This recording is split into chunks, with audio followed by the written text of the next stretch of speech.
हात धुन्छौ र साबुन पानीले धुन्छु नि कति बेला धुन्छौ र छिनछिनमै धुन्छु नि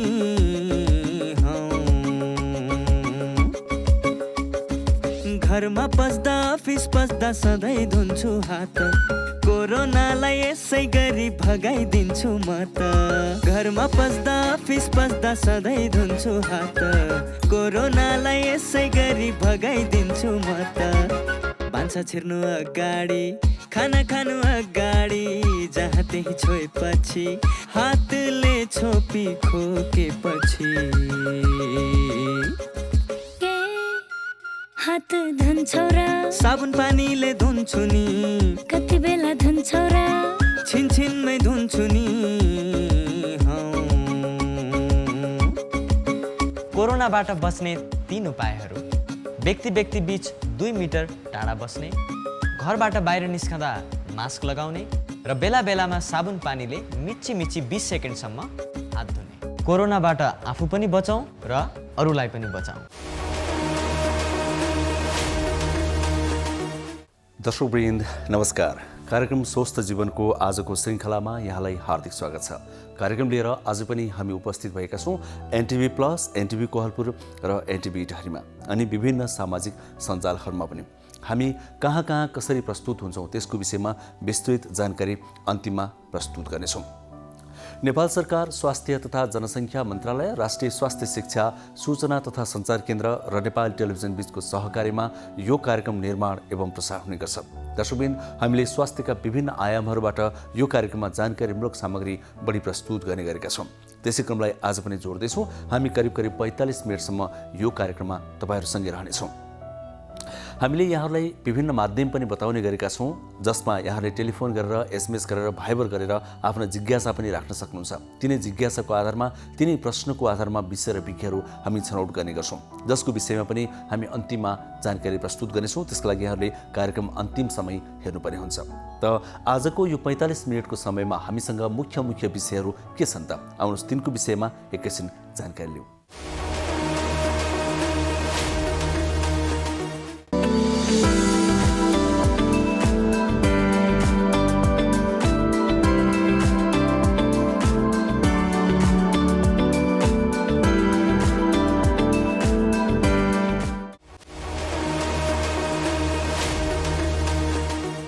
दर्शकवृन्द, गत नोभेम्बरमा दक्षिण अफ्रिकामा कोरोना भाइरसको नयाँ भेरिएन्ट ओमिक्रोन देखिएसँगै संसारका 20भन्दा बढी मुलुकहरूमा यो भेरिएन्ट देखिएको छ। छिमेकी मित्र राष्ट्र भारतमा पनि यो भेरिएन्ट देखिएको कारणले गर्दा सरकारले विभिन्न दृष्टिकोणले, विभिन्न हिसाबले सतर्कता बढाएको छ, विशेष गरी सिमानामा अर्थात् नाकाहरूमा। त यो नयाँ भेरिएन्टको विषयमा सरकारले के कसरी सतर्कता अपनाइरहेको छ र हामीले पनि के कसरी सतर्कता अपनाउनु पर्छ, यस विषयमा हामीले तयार पारेको विशेष रिपोर्ट आज हामी सुरुवातमा प्रस्तुत गर्नेछौँ। र कार्यक्रममा अर्को एउटा सामग्री पनि हामी प्रस्तुत गर्नेछौँ, जसलाई हामीले स्वास्थ्य संवाद नामको सेगमेन्टको रूपमा राखेका छौँ। स्वास्थ्य संवादमा एकजना न्युरोलोजिस्टसँग हामी संवाद गर्दैछौँ, अर्थात् नशारोग विज्ञसँग संवाद गर्दैछौँ। नशारोग भन्ने बित्तिकै हामी अलिकति जटिल भन्ने बुझ्छौँ, तर अहिले प्रविधिले यति धेरै फड्को मारिसक्यो कि नशाको उपचार, शरीरको कुनै पनि भागमा भएको नशाको उपचार बिना अपरेसन गर्न सकिने भएको छ। नेपालमा पनि त्यो पद्धति भित्रिसकेको छ। क्याथेटर एक ठाउँबाट छिराएर शरीरका विभिन्न भागहरूमा उपचार गरिन्छ, नशाको उपचार। यो कस्तो पद्धति हो? नेपालमा कहाँ कहाँ यो पद्धति सुरुवात भएको छ? यसले कस्ता समस्याको समाधान गर्न सक्छ? यस विषयमा हामीले त्यसै विषयमा प्र्याक्टिस गरिरहनुभएका एकजना विज्ञसँग संवाद गरेका छौँ, त्यो प्रस्तुत गर्नेछौँ। सँगसँगै मस्तिष्क घातको पनि कुराकानी उहाँसँग गर्नेछौँ। यसरी समग्रमा नशा सम्बन्धी विभिन्न कुराकानीहरू आजको संवादमा हुनेछन्। त्यसपछि हामी अन्तिममा अर्को एउटा सेगमेन्ट पनि प्रस्तुत गर्नेछौँ, मेरो जीवनशैली, अर्थात् हामीले स्वस्थ रहने हो भने, निरोगी रहने हो भने के कस्ता कुराहरूमा ध्यान दिनुपर्छ भनेर विज्ञले जुन सुझाव दिनुहुन्छ त्यही सुझाव हामी त्यो सेगमेन्टमा प्रस्तुत गर्ने गर्छौँ।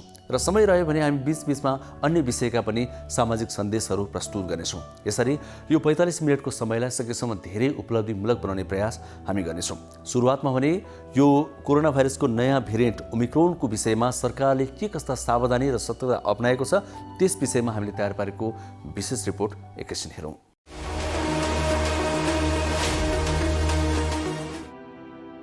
दक्षिण अफ्रिकामा नोभेम्बरमा पहिलो पटक देखिएको कोभिड-19 को नयाँ भेरिएन्ट ओमिक्रोन नेपालमा पनि केही मानिसमा भेटिसकेको छ।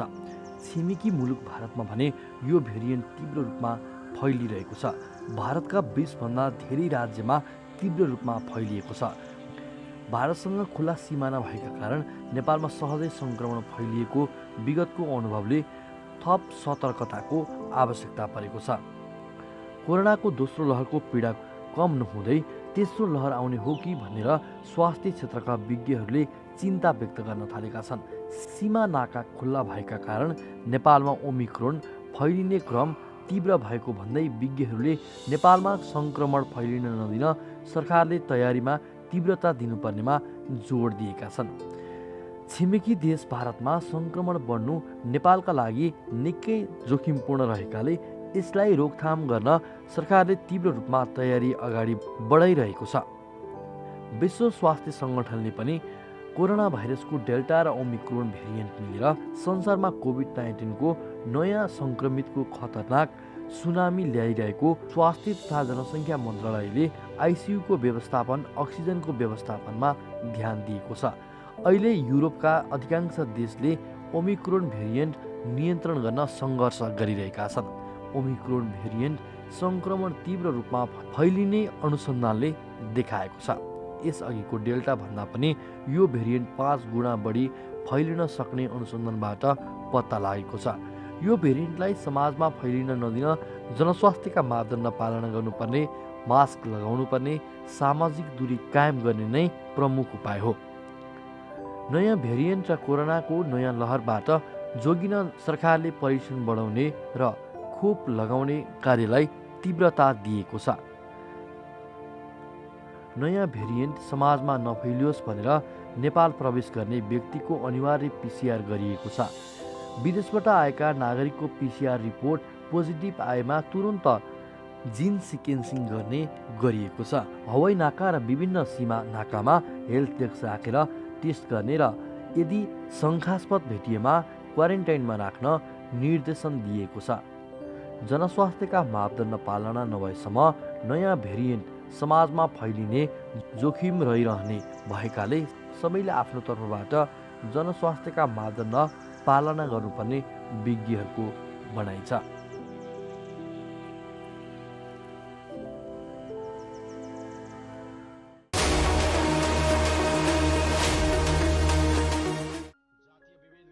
जीवन, तिमी सामान लिन जाने भने होइन? अझै गएको छैनौ? कस्तो जिउ दुखिरहेछ भने आज अलि गाह्रो पो भइरहेछ त। ल, के भयो त अचानक? बिहानसम्म त ठिकै थियो त। बिहान अलिअलि सुरु भएको थियो, अहिले त अलि बढी नै हुन थाल्यो।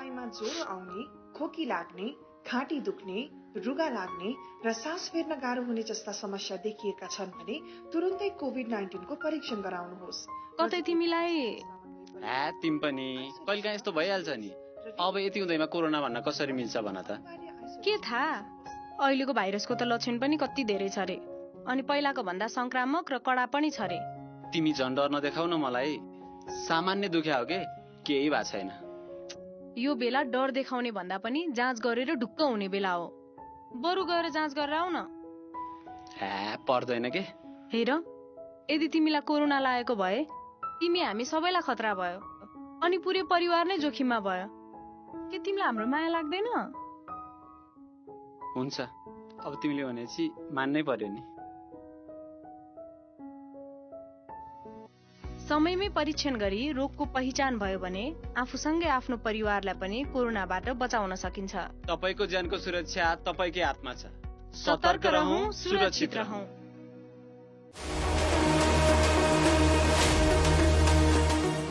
दर्शकबिन, अब कार्यक्रममा समय भएको छ स्वास्थ्य संवादको। स्वास्थ्य संवादमा हामी एकजना नशारोग विशेषज्ञसँग कुराकानी गर्नेछौँ। हामीले सुरुवातमा पनि यो कुरा जानकारी गराएका थियौँ र नशा सम्बन्धी कुराकानी गर्ने क्रममा पनि मस्तिष्कघातको कुरा पनि हामी गर्छौँ। आज मस्तिष्कघात कसरी हुनसक्छ, यसबाट कसरी बच्ने, भयो भने के गर्ने, यी कुरा पनि आउँछन् र न्युरो सम्बन्धी एउटा नयाँ पद्धति, नयाँ प्रविधिको विषयमा पनि कुराकानी गर्छौँ, जसलाई हामी न्युरो इन्टरभेन्सन भन्ने गर्छौँ। न्युरो इन्टरभेन्सन भनेको नशा सम्बन्धी कुनै पनि समस्या भयो भने अपरेसन गर्नु पर्यो भने हात या खुट्टाबाट क्याथेटर छिराएर बिना अपरेसन नै उपचार गर्ने पद्धति आएको छ। त्यसलाई न्युरो इन्टरभेन्सन भनिन्छ। त्यो पद्धति नेपालमा पनि सुरुवात भइसकेको छ। त्यसैले अब नशा सम्बन्धी रोग लाग्यो भन्ने बित्तिकै हामीले डराइहाल्नु पर्ने अवस्था छैन। हामीले नशा सम्बन्धी समस्याहरू बिना अपरेसनले समाधान गर्न सक्ने भएका छौँ। यो भनेको के हो, हामीले यो सुविधा कहाँ कहाँ पाउँछौँ, यसको अवस्था के छ, यी विभिन्न विषयमा हामीले एकजना विज्ञसँग गरेको संवाद नै अब प्रस्तुत गर्दैछौँ। आउनुहोस् हेरौँ हाम्रो अर्को सेगमेन्ट स्वास्थ्य संवाद।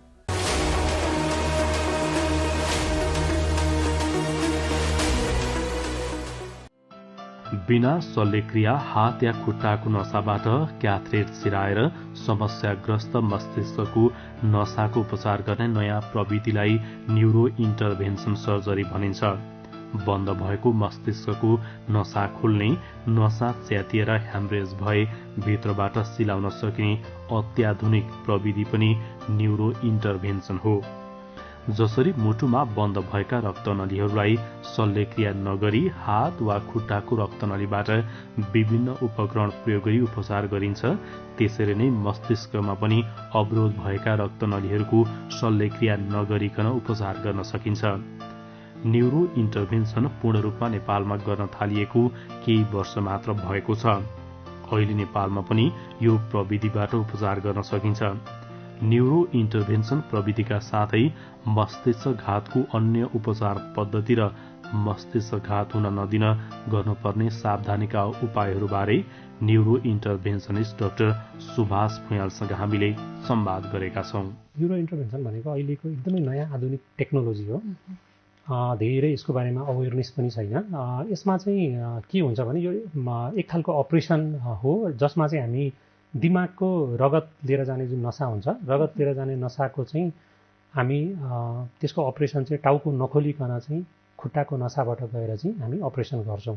जस्तै मुटु, अब हामी सबैलाई थाहा छ होइन, मुटुको रोग भएको हुँदाखेरि चाहिँ मुटुको अपरेसन गर्दाखेरि जुन हातबाट खुट्टाबाट चाहिँ तार लिएर गएर चाहिँ क्याथल्याबमा फ्लोरोस्कोपी गाइडेड जुन अपरेसनहरू गरिन्छ, त्यस्तै गरिकन अहिले चाहिँ नयाँ आधुनिक टेक्नोलोजी जुन चाहिँ तपाईँको नेपालमा पनि अहिले उपलब्ध छ, यसमा चाहिँ खुट्टाको हातको नसाबाट गएर दिमागको पनि अब हामी चाहिँ नसाको उपचार चाहिँ गर्न सक्छौँ दिमाग नखोलिकन।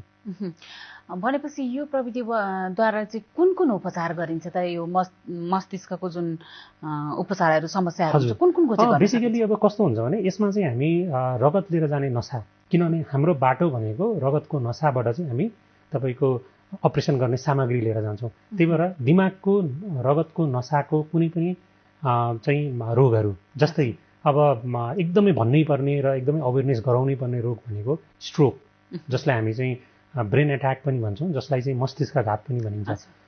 यसमा चाहिँ दिमागको मोटो या पातलो नसा बन्द हुन्छ एक्कासी होइन। यो बन्द हुँदाखेरि यसको उपचार चाहिँ यो न्युरो इन्टरभेन्सन भन्ने पद्धतिबाट गर्न सकिन्छ, नम्बर 1। नम्बर 2, दिमागको जुन नसा फुटेर चाहिँ हामी फुटेर बलुन जस्तो फुल्नुलाई हामी एन्युरिजम भन्छौँ हाम्रो भाषामा। यो फुटिसकेपछि चाहिँ कस्तो हुन्छ भने अब यो फुलेपछि भन्दा पनि यो फुटिसकेर बिरामीहरू आउनुहुन्छ, ब्रेन हेमरेज हुन्छ। ब्रेन हेमरेज भइसकेपछि चाहिँ तपाईँको यो पद्धतिबाट जहाँबाट त्यो जुन हेमरेज भएको ठाउँमा गएर चाहिँ हामी नसाभित्रबाट त्यसलाई टाल्ने काम गर्छौँ। त्यसलाई हामी कोइलिङ भन्छौँ यो प्रविधिलाई होइन। भनेपछि दिमागको नसा बन्द भएको समस्या, दिमागको नसा फुटेर ब्लिडिङ हुनु, त्यसलाई पनि हामी भित्रबाटै टाउको नखोलिकन उपचार गर्न सक्छौँ। त्यस्तै गरिकन दिमागमा चाहिँ दिमागको नसामा गुच्छा हुनु, जसलाई चाहिँ हाम्रो भाषामा हामी भास्कुलर मालफर्मेसन भन्छौँ है, यसको पनि उपचार हामी चाहिँ अब टाउको नखोलिकन यो प्रविधिबाट गर्न सक्छौँ। त्यस्तै गरिकन मेरुदण्डको रोगहरू, मेरुदण्डको नसाको रोगहरू, ड्युरल एभिएफ भन्छ जसलाई चाहिँ एभिएम भन्छौँ होइन, स्पाइनल एभिएफ भन्छ, यो रोगहरूको पनि हामी यो पद्धतिबाट उपचार गर्छौँ। अनि अर्को चाहिँ कस्तो भने दिमागको नसा जुन लिएर जाने नसा चाहिँ साँगुरियो भने त्यसलाई चाहिँ खोलेर त्यसमा चाहिँ स्टेन्टिङ गर्ने, यो सब प्रविधिहरू, यो सब चाहिँ हामी यो प्रविधिबाट उपचार गर्न सक्छौँ। यहाँले भन्नुभयो नि गुच्छाहरूलाई पनि खोल्ने भने त्यो चाहिँ कस्तो के को गुच्छा हुन्छ? जस्तै कस्तो हुन्छ भने अब कसैको हाम्रो अब नसाहरू चाहिँ एउटा मोटो नसा हुन्छ, त्यो मोटो नसा भएपछि त्यो नसाहरू हाँगा जस्तो भएर चाहिँ दिमागमा चाहिँ तपाईँको रुखको हाँगा जस्तो, त्यो नसाहरूको हाँगा जस्तो भएर चाहिँ दिमागको हरेक तपाईँको कोशिकाहरूलाई चाहिँ रक्त सञ्चार पुर्याउँछ र सप्लाई गर्छ होइन। अब कसै कसैमा के हुन्छ भने त्यो हाँगाहरू नबनेर कुनै एउटा ठाउँमा चाहिँ गुजुल्टो बनेर बस्छ। त्यसले के हुन्छ भन्दाखेरि बिरामीलाई चाहिँ त्यो गुजुल्टो बनिसकेपछि तपाईँको सिजरहरू काम्ने हुने अथवा त्यो गुजुल्टो बनेको चाहिँ एकदमै विक हुन्छ, त्यो फुटेर चाहिँ तपाईँको दिमागमा ब्लिडिङ हुने, यसलाई चाहिँ हामी तपाईँको एभिएम भास्कुलर माल्फर्मेसन भन्छौँ। आज हामी अलिकति मस्तिष्क घातको कुरा गरौँ होइन। अब मस्तिष्क घात हुँदा अब कतिपय मानिसहरू प्यारालाइसिस भएर भनौँ न पुरै आधा नचलेर बेडमा बस्नुपर्ने अवस्था छ धेरै मान्छेहरूको होइन। अलिकति यो मस्तिष्क घात भनेको के हो? यो चाहिँ यसको अवेरनेस हुन पनि एकदमै जरुरी छ होइन। मस्तिष्क घात भनेको चाहिँ अब दिमागको जुन रगतको नसा हुन्छ, दिमागमा सप्लाई गर्ने रगतको नसा चाहिँ एक्कासी बन्द हुनु, कुनै पनि कारणले, अहिले त्यसको बारेमा पनि हामी कुरा गर्छौँ, कुनै पनि कारणले गर्दा दिमागको सानो अथवा मोटो नसा बन्द भयो एक्कासी भने बिरामीलाई के हुन्छ भन्दाखेरि बिरामीलाई चाहिँ एउटा एक्रोनिम छ क्या, बी फास्ट भन्छौँ हामी। बी भनेको ब्यालेन्स, एक्कासी रूपमा चाहिँ ब्यालेन्स, बिरामी लड्छ उभिरहेको ठाउँमा नसा बन्द भयो भने होइन। ई भनेको तपाईँको आँखा, आई भनेको तपाईँको एउटा या दुईटा आँखाले धमिलो देख्ने है। अनि एफ भनेको चाहिँ फेस, मुख बाङ्गो हुनु, एक्कासी रूपमा मुख एकातिर बाङ्गो भयो भने पनि दिमागको नसा बन्द भयो, स्ट्रोकको एउटा चाहिँ सिम्टम्स हो। अनि ए भनेको आर्म विकनेस, प्यारालाइसिस हुने, एकातिरको अङ्ग नचल्नु, हात उठाउन नसक्नु, खुट्टा पनि चल्न नसक्नु, एक्कासी रूपमा यो भयो भने यो पनि एउटा चाहिँ स्ट्रोकको लक्षण हो। अनि त्यस्तै गरिकन एस भनेको स्पिच, बोल्दा बोल्दै बोलीमा लरबराहट, एक्कासी बोलीमा लरबराहट आउनु, यो पनि एउटा स्ट्रोकको सिम्टम्स हो। हामीले यो सिम्टम्सको एक्रोनिम बनाउँदाखेरि चाहिँ यसमा टी भनेर चाहिँ जुन भनिन्छ, यो किन भनिन्छ भने टी भनेको टाइम, समय, एकदमै समयको महत्त्वपूर्ण रोल हुन्छ यसमा क्या। हामी भन्ने गर्छौँ कि टाइम इज ब्रेन भन्ने गर्छौँ। यो भनेको के हो भन्दाखेरि कुनै पनि बिरामीलाई चाहिँ मस्तिष्कघात भयो, दिमागको मोटो या त सानो नसा बन्द भयो भने बिरामी तुरुन्तभन्दा तुरुन्त अस्पताल आउनु पर्यो। बिरामी तुरुन्त अस्पताल आउनु भयो भने बिरामीलाई जुन प्यारालाइसिस भएको बिरामीलाई पनि फेरि हामी हिँडेर घर पठाउन सक्छौँ, हिँड्न सक्ने, पहिला जस्तै काम गर्न सक्ने बनाउन सक्छौँ। भनेपछि टाइम भन्दा कति समयसम्म चाहिँ अनिवार्य रूपमा पुग्नुपर्ने हुन्छ? यसमा के छ भन्दाखेरि यो जुन अब हामीले जति पनि चाहिँ कामहरू गर्छौँ मेडिकल साइन्समा, जति पनि तपाईँको आविष्कारहरू हुन्छ, यो चाहिँ कस्तो हुन्छ भने प्रुभन हुन्छ क्या। एएचए गाइडलाइन्सले 2015मा चाहिँ कस्तो तथ्याङ्कले के भन्थ्यो भने 6 घन्टा भन्थ्यो। अहिलेको 2017-18 को तथ्याङ्कले के भन्छ भने बिरामी 24 घन्टाभित्रमा पनि अस्पताल आउनुभयो, हात नचल्ने, खुट्टा नचल्ने, बोल्नमा लरबराहट हुने, मुख बाङ्गो हुने, यस्तो बिरामी 24 घन्टासम्म पनि अस्पताल आउनु भने हामी चाहिँ त्यो दिमागको जुन नसा जुन बन्द भएको त्यसलाई निकालेर त्यो बन्द भएको चाहिँ ढिक्का अथवा क्लटले बन्द भएको छ त्यसलाई फेरि तपाईँको निकालेर फेरि रक्त सञ्चार चाहिँ पहिला जस्तै नर्मल बनाएर बिरामीलाई फेरि हिँड्न सक्ने, बोल्न सक्ने बनाउन सक्छौँ। 24 घन्टा हो यसको 24 घन्टा। अब नेपालमा त अब जुनसुकै ठाउँमा सम्भव छैन यो होइन, आउनको लागि अब अलिकति केन्द्रमै धाउनु पर्यो होइन। त्यो हुँदाखेरि अलिक गाउँबाट आउनको लागि त ठ्याक्कै यति समयभित्रै भनेर सम्भव पनि हुँदैन। त्यो भएर चाहिँ बढीमा चाहिँ 24 घन्टा कि 24 घन्टाभित्र चाहिँ आउनुभयो भने एक्युट जुन प्यारालाइसिस छ त्यसलाई चाहिँ हामी फेरि चाहिँ पहिला जस्तै नर्मल बनाउन सक्छौँ। तर कुनै बिरामीहरूको चाहिँ दिमागको जुन नसा पार्सियल्ली बन्द भएको छ भनेको साँगुरो मात्र भएको छ भने त्यसको टाइम विन्डो चाहिँ अलिकति पछि आए पनि हुन्छ। अब यसमा म एउटा कुरा के जोड्न चाहन्छु भने दुर्भाग्य कस्तो भन्दाखेरि हामीले अहिलेसम्म मैले चाहिँ विगतको 3 वर्षदेखि यसको उपचार गरिरहेको छु। दुर्भाग्य चाहिँ कस्तो छ भने मैले अहिलेसम्म 90 जना बिरामीहरू यसरी स्ट्रोक भएको बिरामीहरू गरिरहेको छु र मैले जति पनि हामीले गरेको बिरामीहरू चाहिँ कहाँबाट आउनुभएको के हो भनेर सोध्दा म्याक्सिमम बिरामीहरू चाहिँ उपत्यकाभित्रको मात्रै, उपत्यका बाहिरको बिरामीहरूको उपचार गर्न सकिराखेको छैन। अब यो हाम्रो कस्तो हुन्छ भने नेपालको चाहिँ अब ल्यान्डस्लाइड, रोड, बाटोहरू, एम्बुलेन्स सर्भिसेसहरू जुन छैन होइन, यसले गर्दाखेरि चाहिँ आउँदै उहाँहरूलाई 1 दिन 2 दिन ढिलो हुनसक्छ होइन।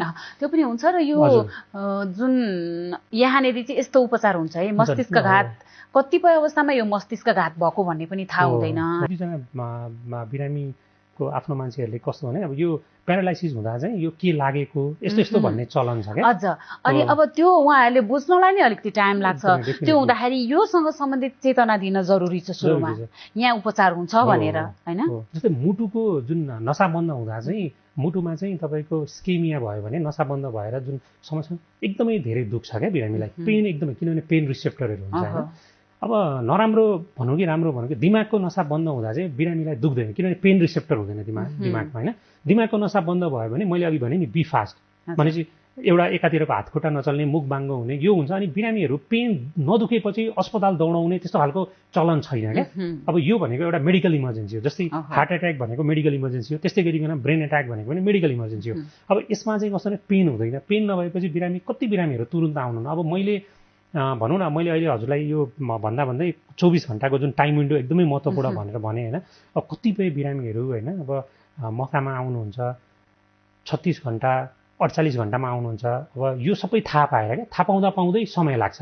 भनौँ न दिमागमा चाहिँ यस्तो खालको उपचार चाहिँ हामीले चाहिँ नेपालमा गर्न सक्छौँ, नेपालमा सम्भव छ। फेरि बिरामीलाई चाहिँ पहिला जस्तै हिँड्न, पहिला जस्तै तपाईँको अब बिरामीको केही पनि नगर्दा life long paralysis, life long disability, केही गर्न नसक्ने, काममा जान नसक्ने होइन, यसलाई चाहिँ फेरि त्यस्तो गर्न सक्छौँ भनेर उहाँहरूलाई थाहा पाउन अलिकति समय लाग्छ।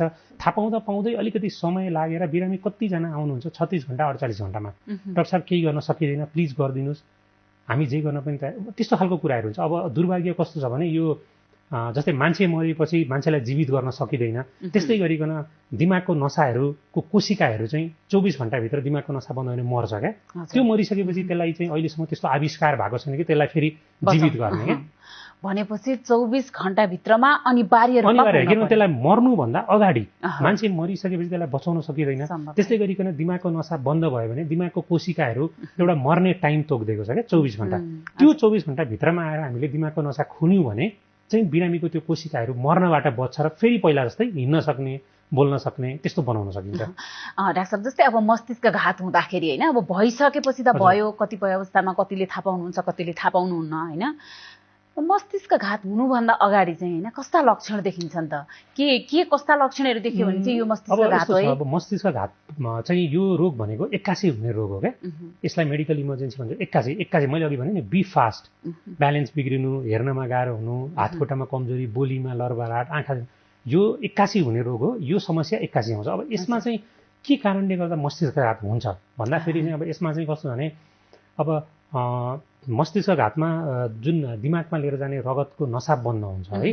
अब यो बन्द हुनु के कारणले हुन्छ भने अब यसमा चाहिँ विभिन्न कारणहरू छ। अब एउटा चाहिँ मोटोपन है, दिमागमा चाहिँ कस्तो हुन्छ भने मोटोपन भएपछि दिमागमा मान्छेमा चाहिँ कस्तो कोलेस्ट्रोलको लेभल हाई होइन, लिपिड लेभल हाई भएपछि त्यो चाहिँ रगतको नसामा बगेर चाहिँ यो दिमागमा नसाहरूमा चाहिँ जम्मा भएर बस्देर चाहिँ त्यो दिमागको नसा बन्द हुने गर्छ। अर्को चाहिँ डायबिटिजको बिरामीहरू, चिनी रोगी भएको बिरामीहरूमा भयो होइन, ब्लड प्रेसरको समस्या भएको बिरामी, हाइपरटेन्सन भनौँ न, हाइपरटेन्सन, डायबिटिज, यो जुन कोलेस्ट्रोल बेसी हुने बिरामीहरू, मोटोपन भएको बिरामीहरूमा एउटा त उमेर पनि आफैमा एउटा कारण हो, जो चाहिँ बिरामीको 50+ 60+ भएको बिरामीहरूलाई धेरै यो रोग चाहिँ अरूलाई भन्दा धेरै यो रोग हुने सम्भावना छ। अब त्यस्तै गरिकन अरू चाहिँ स्मोकिङले पनि यसलाई चाहिँ प्रिसिपिटेट गर्छ, एउटा रिस्क फ्याक्टर हो।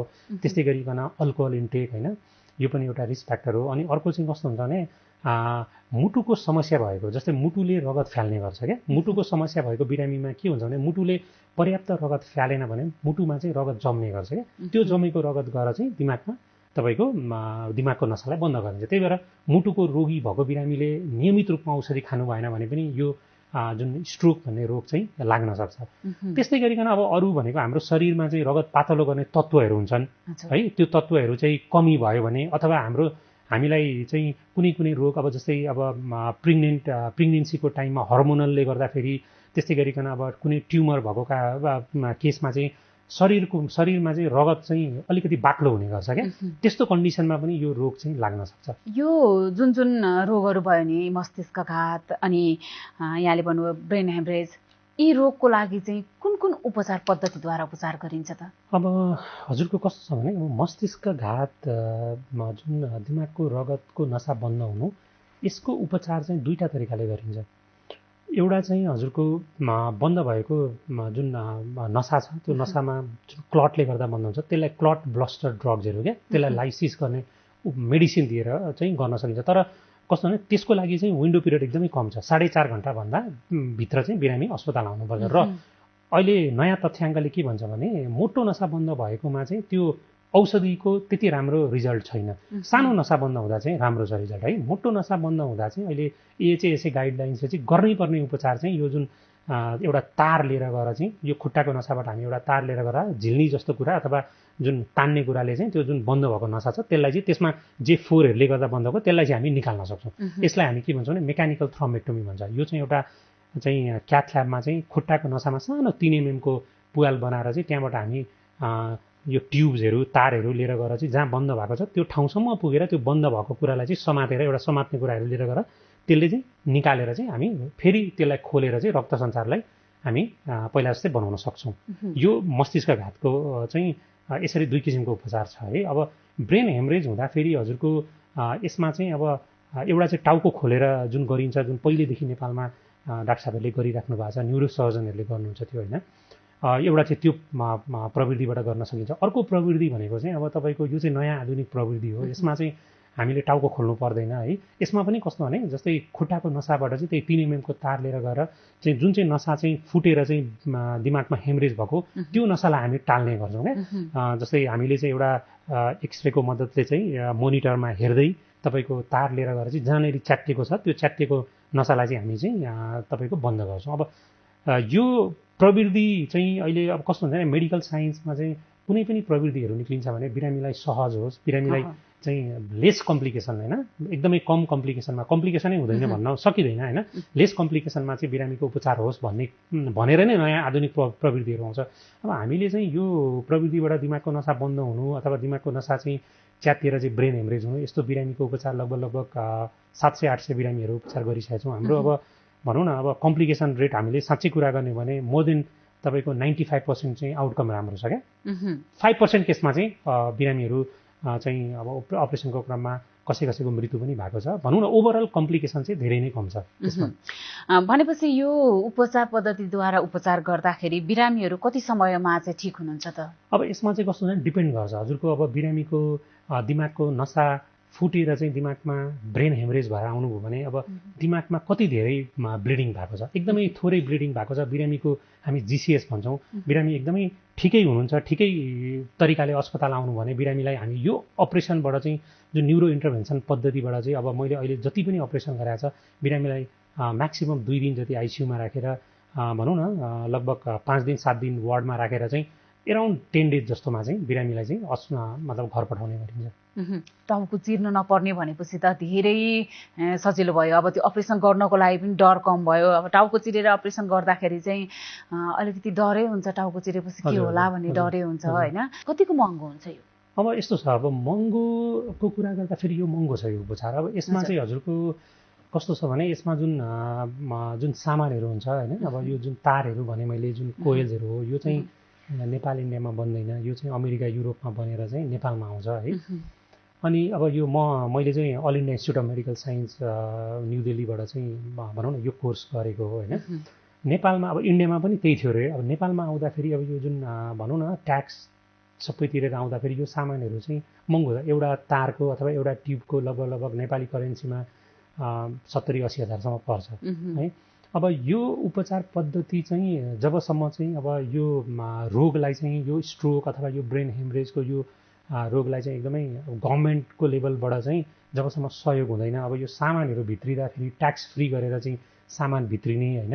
अब यस्तो खालको उपचारहरू हामीले चाहिँ अब रेप्लिकेट गरेर गभर्मेन्ट इन्स्टिच्युटमा पनि तपाईँको सुरु गर्ने यसरी गरियो भने चाहिँ यो पनि तपाईँको एकदमै न्यून चाहिँ रकममा चाहिँ यसको उपचार हुनसक्छ। अब अहिले चाहिँ दुर्भाग्य कस्तो भन्दाखेरि तपाईँको हाम्रो जुन यसलाई यो उपचार गर्ने जुन टेक्नोलोजी जुन बाइप्लेन क्याथ ल्याब भन्छौँ त्यो अहिले गभर्मेन्टमा अहिले फङ्सनिङ सुरु भएको छैन। अब बिस्तारो होला होइन। त्यो भएर अहिले यो उपचार चाहिँ हामीले नेपालमा अहिले प्राइभेट अस्पतालमा मात्र छ। अहिलेसम्म सरकारी अस्पतालमा छैन यसको उपचार? सरकारी अस्पतालमा उपचार गर्न सम्भव छैन होइन, गर्न सकिन्छ तर जुन न्युरो इन्टरभेन्सन गर्नको लागि जुन किसिमको टेक्नोलोजीहरू चाहिन्छ त्यो टेक्नोलोजी त्यो लेभलमा आइसकेको छैन। भनेपछि त्यो त जरुरी भयो नि त? एकदमै जरुरी छ। म भनौँ न अब सुरुमा मलाई पनि अब नेपालमा छिरिसकेपछि सुरुको केही महिना त मैले अपरेसनै मतलब अपरेसन गर्नको लागि बिरामी नै आउनु भएन मकामा, किनभने अवेरनेस थिएन क्या। यो कति बिरामीहरूसँग कुरा गर्दाखेरि उहाँहरू अचम्ममा पर्नुहुन्छ, हामीलाई त थाहै थिएन। यसरी हामीले चाहिँ सुनेर हामी आएको। अब यसको अवेरनेस छैन बेसिकली। यो अवेरनेस नभएपछि बिरामीहरू लाई पनि थाहा छैन, अब धेरै मान्छेलाई थाहा छैन। कति हेल्थ वर्कर्सहरूलाई विभिन्न ठाउँमा काम गरिराख्नु भएको डाक्टर साहबहरूलाई पनि कतिलाई यो उपचार नेपालमै सम्भव छ अब भन्ने कुरा थाहा छैन। अब बिस्तारै अब यसरी हजुरको मतलब कार्यक्रममा आएको छु, यसरी नै अब यो भनौँ न बिस्तारै प्रचार हुने हो। न्युरो इन्टरभेन्सन भन्ने पद्धति जुन चाहिँ नयाँ न्यू टेक्नोलोजी जुन नेपालमा भित्रिएको छ, पहिला यो टेक्नोलोजीकोबाट उपचार गर्नलाई मानिसहरू बिरामीहरू चाहिँ विदेश जानु पर्थ्यो भने अहिले विदेश नगइकन नेपालमै यो सुविधाहरू उपलब्ध छ। यसरी बिस्तारै विगतका दिनहरूमा पक्कै पनि यो चाहिँ तपाईँको गभर्मेन्ट अस्पतालमा पनि आउने छ र यसमा चाहिँ यो सामानहरूमा चाहिँ तपाईँको सरकारले ट्याक्स फ्री गरेर यसलाई हामी मतलब भनौँ न सस्तोमा चाहिँ भित्राउन सक्छौँ होला भन्ने मलाई लागेको छ। डाक्टर साहब, जस्तै अब समयको परिवर्तनसँगै होइन नयाँ नयाँ प्रविधिहरूको विकास भइरहेछ होइन। अब नयाँ प्रविधिहरू आइरहेछन्, अब सायदै सरकारले पनि यसमा ध्यान जाला। यहाँले चाहिँ कसरी यो विषय पढ्ने होइन यो प्रविधि भित्राउने भनौँ न कसरी सोच आयो त? म चाहिँ मैले मेरो पोस्ट ग्रेजुएसन चाहिँ पिजिआई चण्डीगढ, इन्डियामा चण्डीगढ भन्ने ठाउँमा चाहिँ पिजिआई चाहिँ गभर्मेन्ट इन्स्टिच्युट हो, टर्सरी इन्स्टिच्युट हो। त्यहाँ चाहिँ हाम्रो नेपालको लागि सार्कको लागि सिट हुन्थ्यो क्या। त्यो सिटमा इक्जाम दिएर चाहिँ मेरो नाम निक्ल्यो, म त्यहाँ पढ्ने मौका पाएँ। अनि त्यहाँ पढ्ने क्रममा चाहिँ मैले मेरो फाइनल इयरतिर चाहिँ अब यो त्यहाँ चाहिँ कस्तो हो भने यो सबै टेक्नोलोजी थियो पहिलेदेखि नै होइन। तर स्ट्रोकको लागि मस्तिष्कघातको लागि चाहिँ यो तरिकाबाट उपचार गरिन्छ भनेर विश्वमा चाहिँ तथ्याङ्क अनुसार चाहिँ योबाट राम्रो हुन्छ राम्रो हुँदैन भन्ने कुरा त्यति थाहा थिएन। 2015मा आएर चाहिँ एउटा गाइडलाइन्स बन्यो क्या, यो स्ट्रोकको उपचार चाहिँ यो प्रविधिबाट मात्र गर्ने भनेर। त्यतिखेर म चाहिँ इन्डियामा फाइनल इयरमा थिएँ। अब त्यतिखेर चाहिँ बिरामीहरू अब टर्सरी सेन्टर हो, बिरामीहरू रिफर भएर यसरी प्यारालाइसिस भएको बिरामीहरू अस्पतालमा आउनुहुन्थ्यो र यो उपचार धमाधम हुन थाल्यो। अनि त्यतिखेर मेरो पोस्टिङ पनि त्यही थियो, म त्यही काम गर्थेँ। अब मेरो आँखा अगाडि बिरामी प्यारालाइसिस भएको बिरामी अपरेसन गरेपछि हिँडेर घर जाने यस्तो मैले देखेँ। यो देखिसकेपछि ओहो यो प्रविधि त नेपालमा भित्राउन सक्यो भने त हामीले कति प्यारालाइसिस भएको बिरामीलाई चाहिँ हामी चाहिँ बचाउन सक्छौँ, फेरि पहिला जस्तो नर्मल बनाउन सक्छौँ भनेर मेरो त्यो बेलादेखि चाहिँ मलाई यो विषय नै पढ्नुपर्छ भन्ने चाहिँ मेरो दिमागमा थियो क्या। त्यसपछि म नेपाल आएँ। नेपाल आइसकेपछि मैले जुन अस्पतालमा मैले पहिला काम गर्थेँ, ग्रान्डी इन्टरनेसनल अस्पताल, त्यहाँ आइसकेपछि जुन cath lab single plain cath lab थियो, तर यो अपरेसन गर्ने डक्टरहरू हुन्न थियो। हाम्रो त्यहाँको न्युरोलोजिस्ट डाक्टर साहबहरूले मलाई धेरै नै यो प्रविधि एकदमै राम्रो छ, यसमा चाहिँ पढ्नुपर्छ, यसमा चाहिँ पढेर आएपछि हामीले बिरामी बचाउन सक्छौँ भन्ने कुराहरू मलाई प्रोत्साहन दिनुभयो होइन धेरैले। अनि त्यसपछि म फेरि all India institute of medical साइन्समा मैले फेरि त्यसरी नै इन्ट्रान्स दिएर चाहिँ डिएम एउटा कोर्स हुन्छ 3 वर्षको, त्यो कोर्स चाहिँ यही प्रविधिबाट चाहिँ उपचार गर्ने यसरी म गएँ। त्यहाँ गइसकेपछि त्यसपछि नेपाल आइसकेपछि सुरुको 3 महिना गाह्रो भयो। त्यसपछि यस्तो पनि दिन आएको थियो कि मैले बिहान एउटा अपरेसन, दिउँसो एउटा अपरेसन, राति एउटा अपरेसन, यसरी कन्टिन्युस अपरेसन गर्नुपर्ने त्यस्तो बिजी भइयो भनौँ न। बिस्तारो सुरुमा गाह्रो भएको थियो, तर अहिले धेरै नै अवेरनेस भएको छ। बिरामीहरू जो हुनुहुन्छ नि उहाँहरू यसप्रति कतिको सचेत हुनुहुन्छ होइन? म यहीबाट उपचार गर्छु भनेरै आउनुहुन्छ कि त्यहाँ आइसकेपछि उहाँहरूले यो प्रविधिद्वारा उपचार गर्नुहुन्छ? अब यस्तो छ, कस्तो भने बिरामीहरूलाई थाहा हुँदैन। सुरुमा आउँदाखेरि त अब यसको मैले यो गर्छु भनेर मैले चाहिँ हाम्रो चाहिँ कस्तो भने प्रोग्राम्सहरू सिएमई यस्तो खालको प्रोग्रामबाट चाहिँ विभिन्न नेपालको विभिन्न ठाउँको डक्टर्सहरूलाई चाहिँ थाहा थियो क्या। बिरामीहरूलाई त सुरुमा थाहा हुँदैन। अब जुन डाक्टर साहबहरू बाहिर काम गर्नुहुन्छ उहाँहरूलाई यो विषय यसरी नेपालमा भइरहेछ, डाक्टर सुभाष आउनु भएको छ, उहाँले गर्नुहुन्छ भनेर जसलाई थाहा थियो उहाँहरूले चाहिँ बिरामी आउने बित्तिकै बिरामी मकामा रिफर गर्दैनथ्यो। यसरी रिफर गरेपछि बिरामी राम्रो भयो। बिरामी राम्रो भएपछि एउटा बिरामी राम्रो भएर गएर चाहिँ उसले चाहिँ आफ्नो ठाउँमा चाहिँ आफ्नो सर्कलमा चाहिँ सबैलाई तपाईँको यस्तो प्रविधि छ, यसरी गर्न सकिन्छ भन्छ। त्यही भएर अब अहिले चाहिँ कस्तो भने सुरुमा चाहिँ डक्टरहरू मार्फत चाहिँ रिफर हुन्थ्यो केसहरू। अहिले चाहिँ कति बिरामीहरूले चाहिँ मलाई फलानाले भनेको तपाईँले फलानाको अपरेसन गर्नुभएको रहेछ, उहाँ त अहिले एकदम राम्रो हुन्छ, यसरी नै हामी पनि गर्छौँ, हामी चाहिँ यही प्रविधिबाट गर्छौँ, टाउको नखोलिकन गर्छौँ भनेर धेरै बिरामीहरू त्यसरी आउन थाल्नु भएको छ। अलिकति यसको जटिलताहरू चाहिँ केही हुन सक्छन् कि सक्दैन? अब डेफिनेटली हेर्नुहोस्, अब कुनै पनि अपरेसन 100% हुँदैन है। चाहे त्यो सानो हातको पेटको कुनै पनि अपरेसनहरू, दिमागको नसाको अपरेसन भनेको एकदमै जटिल अपरेसन हो, हामीले यो कुरा बुझ्नुपर्छ होइन। अब 100% भन्ने कुरा चाहिँ अब भनौँ न यो छैन, सम्भवै छैन। अब हामीले यो प्रविधिबाट गर्दाखेरि हामीले अब मेरो एक्सपिरियन्स र जति पनि अब तपाईँको पेपर पब्लिकेसनहरू छ यसमा चाहिँ कस्तो भने यसको कम्प्लिकेसन रेट चाहिँ 5 to 7% हुन्छ क्या। हामीले अपरेसन गर्ने क्रममा चाहिँ दिमागको नसा कहिलेकाहीँ जुन बन्द भएको नसालाई निकाल्न सकिँदैन, त्यो निकाल्न कति पर्सेन्टमा सकिँदैन हो, यही मैले भने नि 5 देखि 7। कसैको नसा एकदमै घुमेको हुन्छ, बाङ्गो टिङ्गो हुन्छ होइन, त्यहाँसम्म क्याथेटर सामानहरू लिएर गएर त्यसलाई निकाल्न सकिँदैन। दिमागको नसा फुटेको बिरामीहरूमा हामीले भित्रभित्रैबाट गएर त्यसलाई सिलाउँदा कति बिरामीहरूमा त्यो फेरि फुट्ने, फेरि रिरप्चर हुने चान्स अथवा मोटो या सानो नसा बन्द भएर चाहिँ प्यारालाइसिस हुने यस्तो समस्याहरू आउन सक्छ। 5 देखि 7% यस्तो समस्या आउन सक्छ। यो पद्धतिद्वारा उपचार गराइएका अथवा यो मस्तिष्कघात भनौँ न ब्रेन हेमरेज भएर चाहिँ ठिक भइसकेका बिरामीहरूले के कुरामा ध्यान दिनुपर्ने हुन्छ?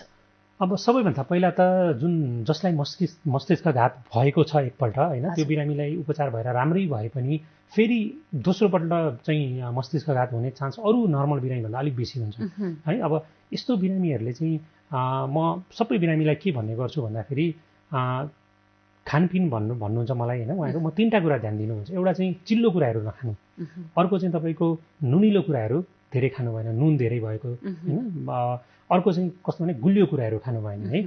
अब यसमा के छ भन्दाखेरि हामीले चाहिँ आफूलाई चाहिँ हेल्दी बनाउनु पर्यो क्या। उमेर बढ्दै गइसकेपछि हाम्रो शरीरको कतिपय अङ्गहरू कमजोर हुन्छ, राम्रोसँग काम गर्दैन होइन। त्यो भएको कारणले गर्दा हामीले त्यसलाई चाहिँ फुर्तिलो बनाउनका लागि रेगुलर व्यायामहरू एक्सर्साइजहरू गर्नु पर्यो होइन। बिहान अथवा बेलुका हिँडुल गर्ने यो सब गर्नु पर्यो। खानपिनमा एकदमै ध्यान दिनु, चिल्लो कुराहरू, गुलियो कुराहरू, नुनिलो कुराहरू सकेसम्म कम खाने। जसलाई हाइपरटेन्सन छ त्यसले नियमित रूपमा औषधि खानु पर्यो। जसलाई डायबिटिज छ उहाँले चाहिँ नियमित रूपमा लेखेर चाहिँ पेपरमा लेखेर चाहिँ त्यसरी खानु पर्यो। कतिपय बिर्सिन्छन् क्या, आज बिहान खायो कि खाएन यस्तो यस्तो हुन्छ। अनि जसलाई चाहिँ तपाईँको विशेष गरिकन मुटुको रोग छ, मुटुको रोग भएको चाहिँ बिरामीहरूमा चाहिँ यो अझ बेसी हुने सम्भावना हुन्छ।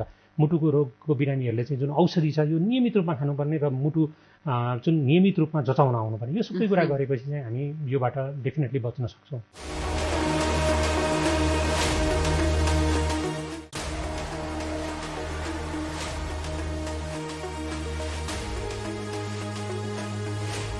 कार्यक्रम स्वस्थ जीवन हरेक दिन एनटिभी प्लसबाट बिहान 7 बजेदेखि 8 बजेसम्म र पूर्ण प्रसारण साँझ 5 देखि 6 बजेसम्म, एनटिभी कोहलपुरबाट 1 देखि 2 बजेसम्म र एनटिभी इटहरीबाट दिउँसो 2 देखि 3 बजेसम्म प्रसारण हुने गरेको छ। स्वास्थ्य सम्बन्धी यहाँहरूको कुनै जिज्ञासा वा समस्या भएमा हामी सम्बन्धित विज्ञहरूबाट समाधान खोजी कार्यक्रममा प्रसारण गर्नेछौँ। हामीलाई सम्पर्क गर्ने माध्यमहरू यस प्रकार रहेका छन्। फोन, एसएमएस तथा भाइबरको लागि 98 43 52 93 97, इमेल swasthjivan@ntv.org.np। यस कार्यक्रमको बारेमा आफ्नो सल्लाह सुझाव र प्रतिक्रिया पनि यहाँहरूले यिनै माध्यम मार्फत दिन सक्नुहुनेछ। साथै कार्यक्रममा के कस्ता सामग्री, विषय वा विज्ञहरू समेट्नु पर्ला भन्ने विषयमा पनि सुझाव दिन सक्नुहुन्छ। कार्यक्रम यहाँहरूले सामाजिक सञ्जाल मार्फत पनि हेर्न सक्नुहुनेछ। YouTube Nepal television, mobile application Nepal television, Facebook facebook.com/neptv2041। दर्शकवृन्द, कार्यक्रममा फेरि पनि हार्दिक स्वागत छ। अब हामी एकैछिन जीवनशैलीको कुरा गर्छौँ। हामीले बारम्बार भन्ने गरेका छौँ हामीले कतिको रोग निम्त्याउने या रोग हटाउने या रोग लागेको छ भने पनि त्यसको असर कम गर्ने भन्ने कुरा चाहिँ धेरै हदसम्म हाम्रो जीवनशैलीमा पनि भर पर्छ। रोगै नलाग्ने त होइन, तर असर कम हुनसक्छ या रोग कम लाग्न सक्छ। फेरि अहिले कोरोना भाइरसको यो महामारीको समयमा जीवनशैलीको निकै ठुलो भूमिका रहेको छ। त्यसो भए हामीले वास्तवमा हाम्रो जीवनशैली कस्तो बनाउनुपर्छ, कस्तो जीवनशैली अपनाउनुपर्छ, यस विषयमा एकजना विज्ञले हामीलाई सुझाव दिनुभएको छ। त्यही सुझाव नै अब हामी प्रस्तुत गर्दैछौँ हाम्रो अर्को सेगमेन्ट मेरो जीवनशैलीमा।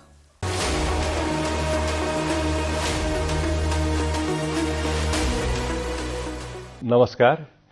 यो एचआईभी एड्स भन्ने रोग दीर्घकालीन जटिल प्रकारको रोग हो। यो चाहिँ एक व्यक्तिबाट अर्को व्यक्तिमा कि त यौन सम्पर्कबाट सर्छ कि होइन भने यो चाहिँ ब्लडबाट अर्थात् रगतबाट सर्ने रोग हो।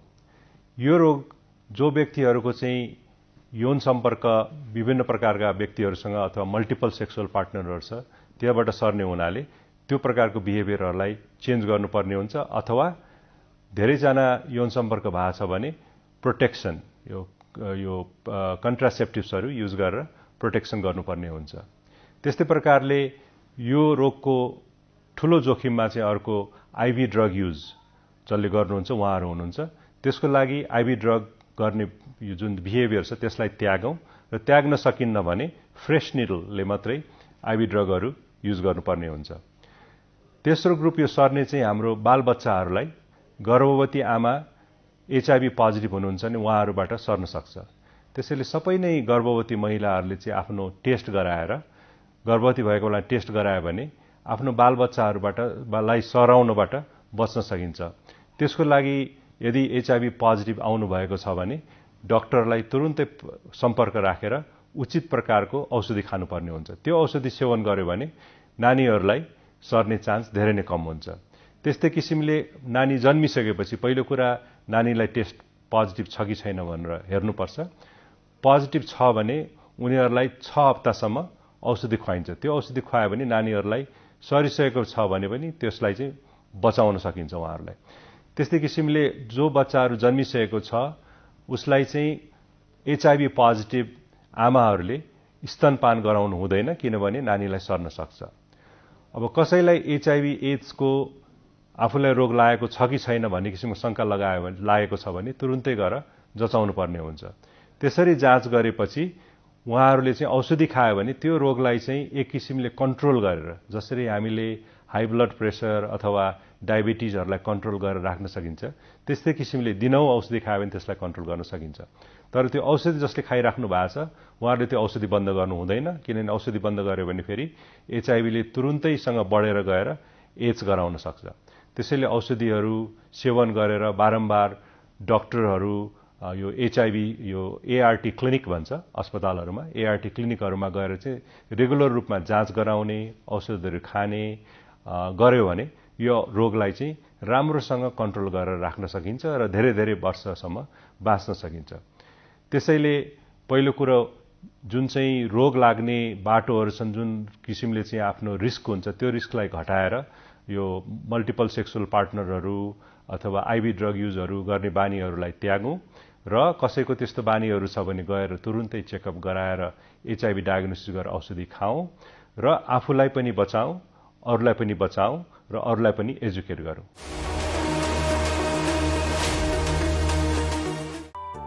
स्वास्थ्य सम्बन्धी महत्त्वपूर्ण नम्बरहरू।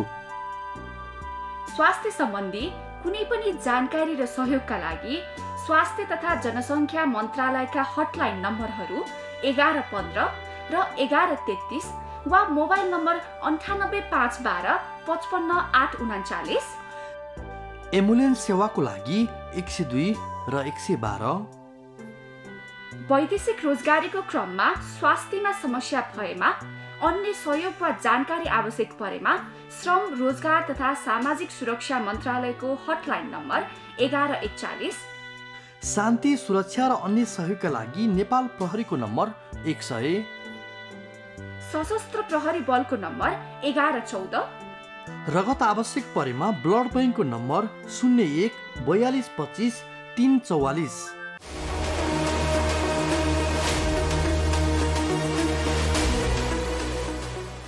हजुर दर्शकबिन समय सकिन आँट्यो हामीले छुट्टिनुपर्छ अब आजलाई। हामी भोलि पनि आउँछौँ। यो कार्यक्रम दैनिक कार्यक्रम हो। एनटिभी प्लस एनटिभी कोहलपुर र एनटिभी इटहरीका पर्दाहरूमा कार्यक्रम सधैँ प्रस्तुत हुने गर्छ। यसका साथै विभिन्न सामाजिक सञ्जालहरूमा पनि हामी कार्यक्रम प्रस्तुत गर्ने गर्छौँ। जस्तै युट्युबमा हेर्न सक्नुहुन्छ, नेपाल टेलिभिजनको मोबाइल एप्समा हेर्न सक्नुहुन्छ, वेबसाइटमा पनि हेर्न सक्नुहुन्छ। अर्को कुरा फेसबुक पेज जुन छ नेपाल टेलिभिजनको त्यसमा पनि हेर्न सक्नुहुन्छ, जसको बारेमा विस्तृत जानकारी हामीले स्क्रिनमा देखाइरहेका छौँ। कार्यक्रम कस्तो लाग्छ सुझाव प्रतिक्रिया दिन नबिर्सनुहोला। तिनका आधारमा हामी कार्यक्रममा विषयवस्तु र विज्ञहरू छनौट गर्नेछौँ। अनि अर्को कुरा कार्यक्रमको विषयमा सुझाव मात्र नभएर स्वास्थ्य सम्बन्धी कुनै पनि जिज्ञासा या प्रश्न छ भने पनि हामीलाई पठाउनुहोस्। तिनको पनि उत्तर खोज्ने हामी प्रयास गर्नेछौँ। त्यसका लागि यहाँले टेलिफोन गर्दा हुन्छ, स्क्रिन देखाएको नम्बर 24 घण्टा खुल्ला हुन्छ। त्यही नम्बरमा एसएमएस गर्दा पनि हुन्छ, भाइबर मार्फत पनि जोडिन सक्नुहुन्छ, इमेल पनि गर्न सक्नुहुन्छ। इमेल ठेगाना पनि स्क्रिनमा देखाइरहेका छौँ। हामी छुट्टिन्छौँ अब आजलाई। प्रविधिको विकास त हुँदैछ तर पनि स्वास्थ्यको विषयमा हामीले सचेत हुनु सधैँभरि जरुरी हुन्छ। कोरोना भाइरसको यो महामारीको समयमा त्यो सचेतना झन् धेरै जरुरी छ। भोलि भेट्छौँ। आजलाई छुट्टिन्छौँ। हस् त, नमस्ते।